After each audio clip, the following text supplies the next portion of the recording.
thanks everyone again for joining us and coming to Regensburg to our first ARTEMIS conference. And Karen and I will talk about the influence of current direction on transcranial evoked potentials, and we will adapt to Stefan's talk and just give some updates on the laboratory setup. As Stefan said before, we have some upgrades now. As you can see, we are now working with the Axillum cobot and the Localite neural navigation system. We also have the same stimulator, as Stefan said, and we are also having the electrical treatment chair. And yeah, this shall start. And you might click for me, please. Yeah, somehow. For those of you who haven't seen Thomas in action, it would be nice to see him working now. Yes. Thank you very much. So this is Thomas, our robot, and Carol as a participant. As you can see, it moves very smoothly from one motor cortex areal to the other, and now we will just simulate some images. It's working very perfectly, and we are very happy with the setup that it's working. We cannot hear that it's working. We cannot hear the TMS clicks. You can come over afterwards. Yeah, and I will show you. It's the perfect chair. Yes. There's no clicks here. Yeah. Exactly. So now that we're back in the parking position again, we will continue with the experimental setup of the ARTEMIS experiment we're going to present in this talk. So we came up with a design of a stimulation on the first day, where we start with a resting motor threshold determination. Then we give 100 biphasic single pulses with an interstimulus interval of 10 plus minus 2 seconds, and we randomize the participants to a starting current direction, AP-PA or PA-AP in the coil.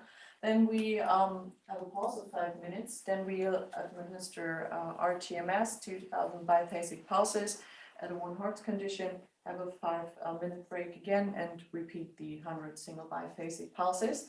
So these 2 blocks are the data that is presenting later. And after exactly 7 days, we were well controlled for that. We repeat the same stimulation on the second day, and we always use the 110% resting motor threshold over the individual hotspot. So regarding noise masking, a hot topic today, this is our experimental design. We use the stimulator tailored auditory masking, and now we are going for the air conductive headphones, which you directly insert into the ear and cover that up by these ear muffs.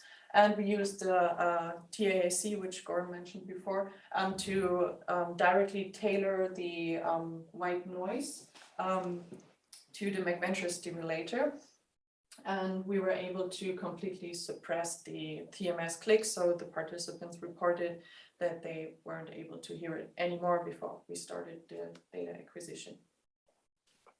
Then regarding our EMG acquisition, we also updated on that one. We are now going for these 3 muscles. We're going for the FDI primarily, the APB and the ADM as well. But when we are defining the hotspot and the resting motor threshold, we primarily focus on the FDI and look for the most stable and highest amplitude in the FDI, supported by the input of the other 2 muscles. So we're really able to see MEPs in at least 2, best 3 of those muscles.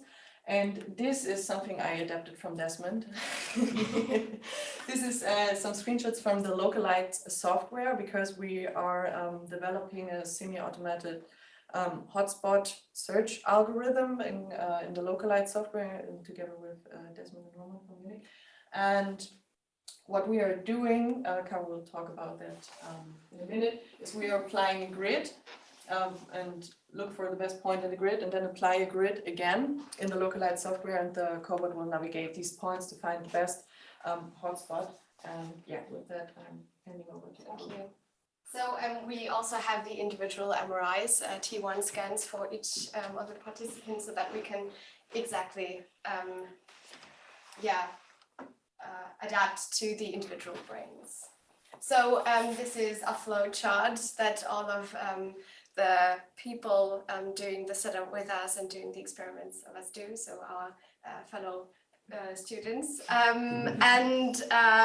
So we started always with 1 point, which is a coordinate from Numson and colleagues. It's the FDI coordinate that is in MNI space. We also have our participants' brains in MNI space so that we can pinpoint this point on that.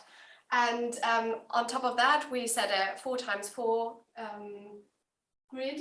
So in sum, this will be 17 points because the FDI is in the middle. And all of these points have a 1 centimeter spacing, so the 4x4 grid. And we always apply onto the scalp with an EEG cap on it because we are afterwards using this whole setup.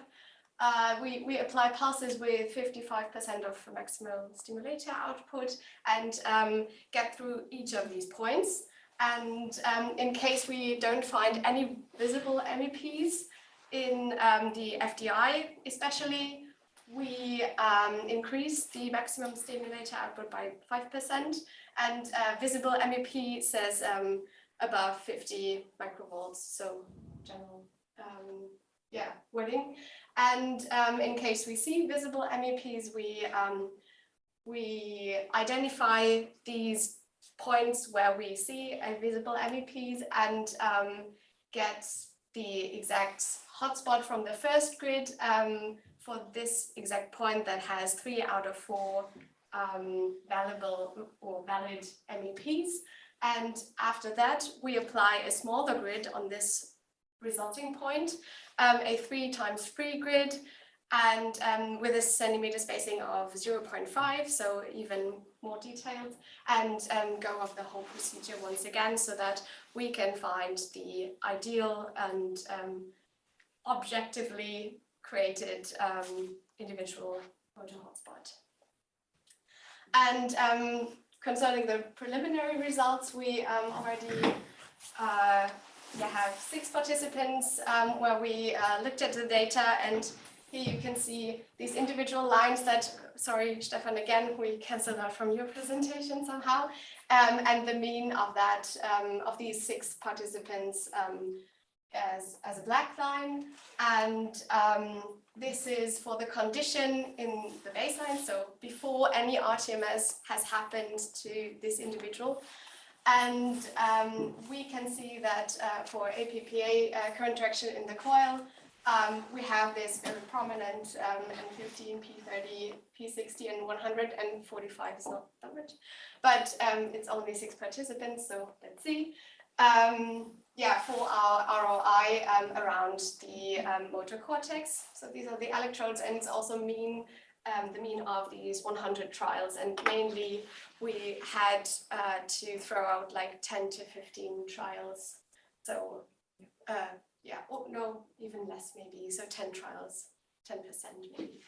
And the exact same thing for the other current direction, so 7 days after or before the first one. And we can see that, or only like descriptively right now, but what is some kind of prominent here is that the variance is a little bit smaller here than that. And we also can see here all, or almost all of the prominent TEP components except of the N45. Exactly. And what we also can see for the baseline corrected data, so this is the post RTMS single pulse data, and the baseline is subtracted to that. Also for the different conditions, 6 participants, we can see, or what I saw like very prominent is, for example, here that the N100 is positive, so that means that the baseline has a more prominent N100 or more negative than the post, the post RTMS baseline, but it's only in the APPA. What I also found, like just from looking at it, that these kindly seemed mirrored. from the baseline. So maybe there's something to discuss even more. And for those who are interested, I also got the topographies around these time intervals. Yeah, but still on the edge of like trying to figure out what that means. So if you have any comments to that, we are appreciating it. And yeah, so yeah, that was it for now. So thank you very much for listening. And we are happy to get any also comments from you or questions.